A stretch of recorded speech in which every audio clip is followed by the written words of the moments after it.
an epic performance in Dallas.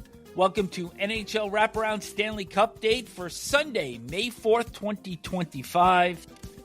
Vic and Neil joining you, and it is really hard to describe the history that continues to be rewritten each spring in the NHL, in the Stanley Cup playoffs. I keep saying every spring, that was the best opening round that I've ever seen. And now I think this year was even better than last year.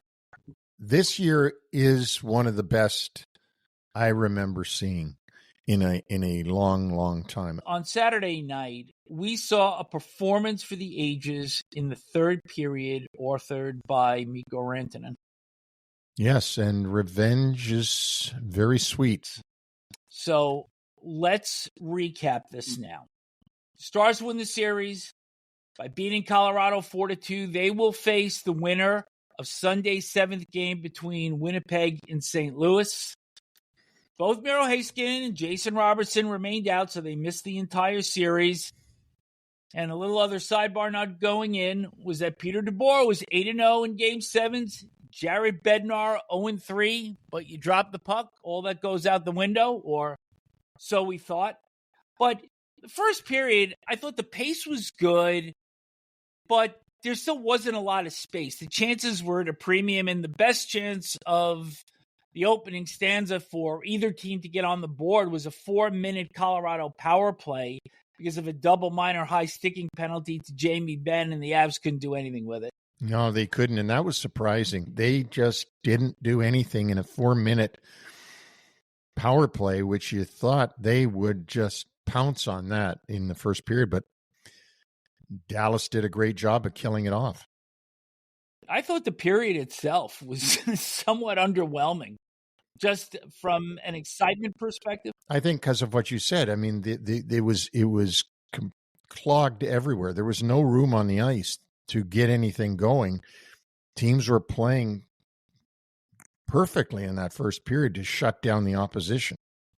The first good chance for Dallas really came early in the second period, about 5.5 minutes in, when Mikael Granlund was stopped in close by Mackenzie Blackwood.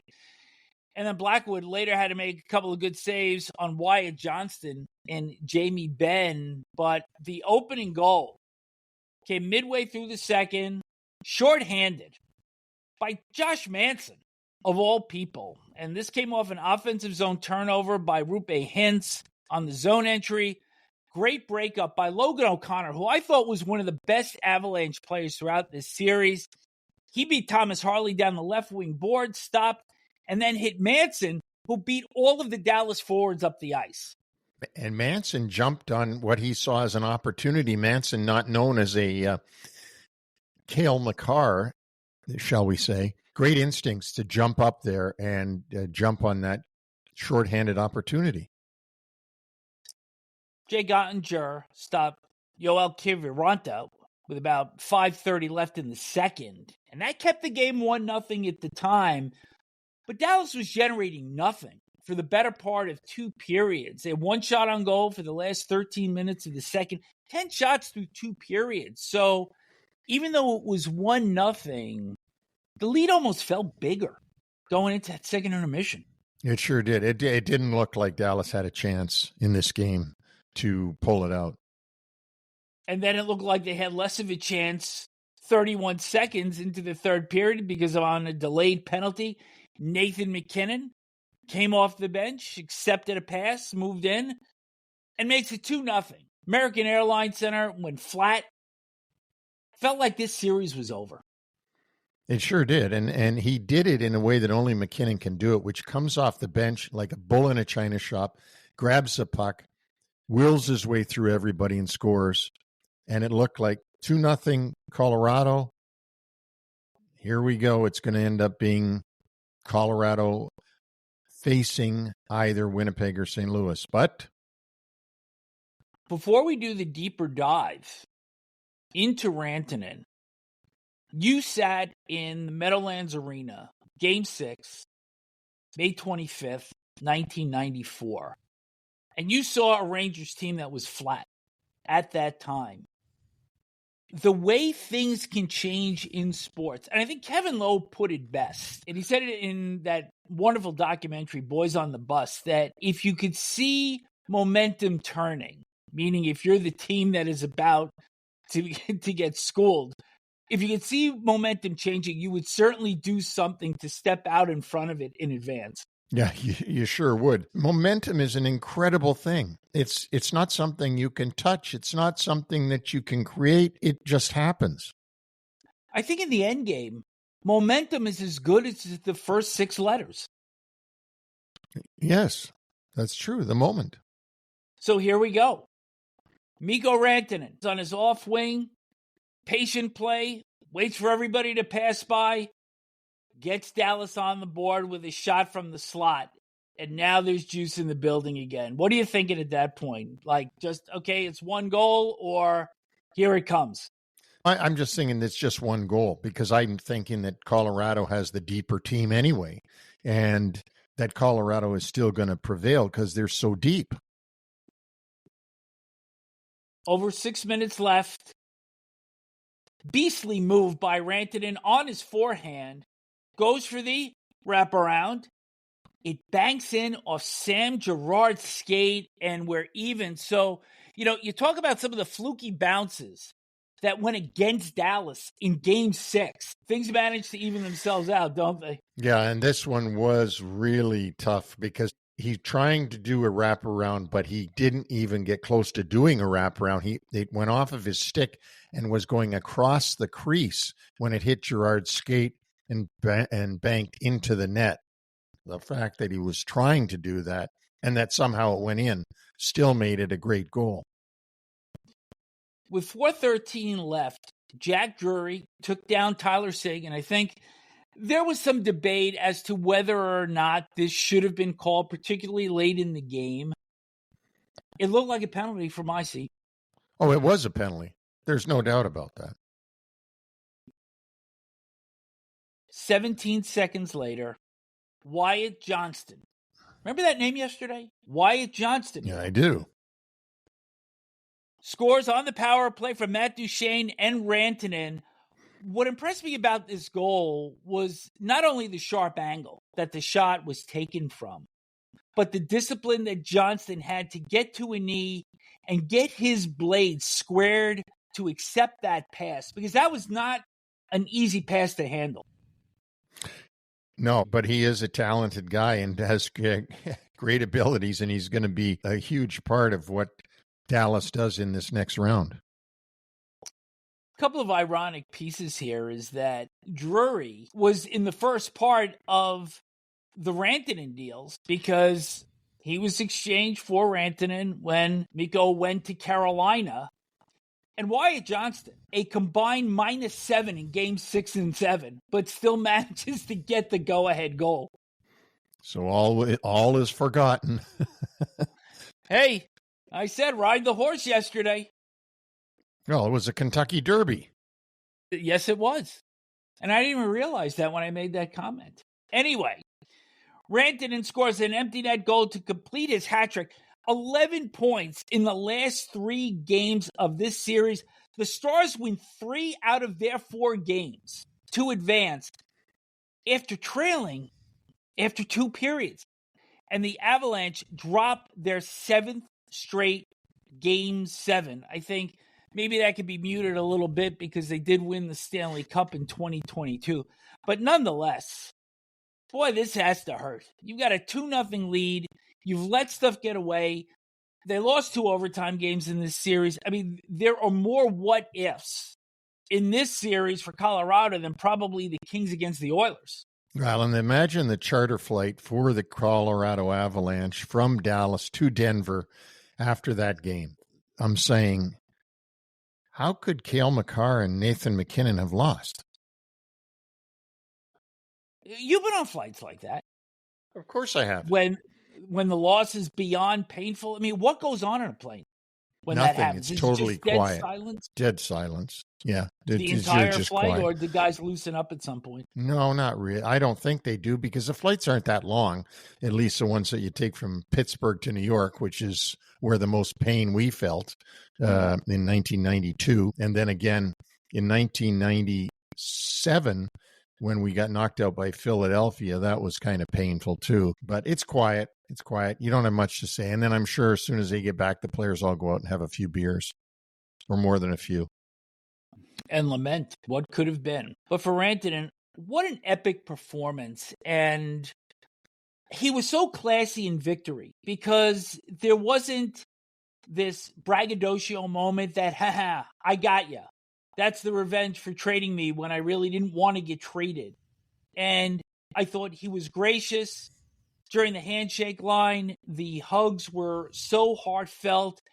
And that impressed me almost as much as the feat itself. And, Rantanen is a Finn. Finns are very understated. They're not really braggadocious Americans. Esa Tikkanen is one of the few that's contrary to that. But it doesn't surprise me that Rantanen would be humble after completing what is an amazing feat against his team. And so, I mean, you could make a movie about this playoffs, this season with Rantanen and then being traded. I remember hearing that Rantanen had gotten traded and going like, what? They traded Rantanen? Yeah. And then they traded him again, which wasn't as surprising because he was not going to re-sign in Carolina. So yeah, I mean, in Carolina's does some strange stuff anyway. Obviously, everything in life plays bigger in the moment, but it's hard to ignore the fact that 31 years ago, Mark Messier put up a similar performance in Game 6 against the Devils, and this drew some immediate comparisons with both of these players having backstories coming into the game. Rantanen, of course, with the 2 trades, Messier with the guarantee plus the 54-year curse sitting on the Rangers' shoulders. Both teams were down 2-0 and were flat and had nothing going on, although Rangers were down 2-0 in the second. Dallas down 2-0 in the third. And the key plays were deliberate plays to get their teams back in the game. Messier crossed the blue line, drop pass for Kovalev, who scored late in the second. And then, as I'd mentioned before, the Rantanen play was him carrying the puck into the zone and letting literally 4 players pass him before cutting into the slot to score that first goal. Both players had 3 goals and 1 assist. Both had third period hat tricks completed with an empty net goal. Final score of both games 4-2. There is amazing comparisons there. Where do you put this in relation to Mark? Well, the difference is that Mark was on the back page of the New York Post saying we will win. Yeah. Before Game 6. Rantanen hadn't done any of that. Rantanen wasn't saying and guaranteeing anything, but his performance against the team that traded him is stunning and it's legendary for sure. I'm going to come full circle on this because, as we'd mentioned, Dallas will face the winner of the St. Louis-Winnipeg game, which will be played at 7 o'clock Eastern on TBS. And it is being reported that both Heiskanen and Robertson will be available for round 2. So a wounded Dallas team got very dangerous very quickly and now may actually be the team to beat. We're going to see what happens with St. Louis and Winnipeg, as you said, at 7 o'clock. If, in fact, Heiskanen and Robertson are back in the lineup, certainly that will be something additive for the Dallas Stars. One other thing that I got to talk about with Colorado losing, sadly, with the great comeback that we saw from their captain, Gabriel Landeskog, coming into this series, making an impact on this series, all to lose and go home after only a few games and not go on and not lead his team far into the playoffs. That's sort of sad when you think of how hard this guy worked to get back. but it's a collective effort.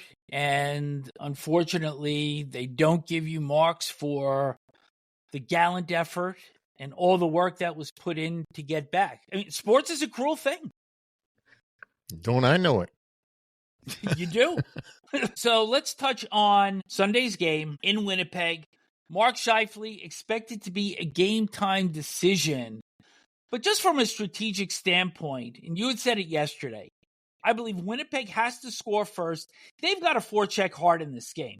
Forecheck hard, be disciplined, force the Blues to play this game in their own end of the ice, and have as little pressure as humanly possible on Connor Hellebuck, who is 3-0 at home in this series, but he is still seemed to be vulnerable at times. But certainly the home cooking is going to help tonight, or at least it should.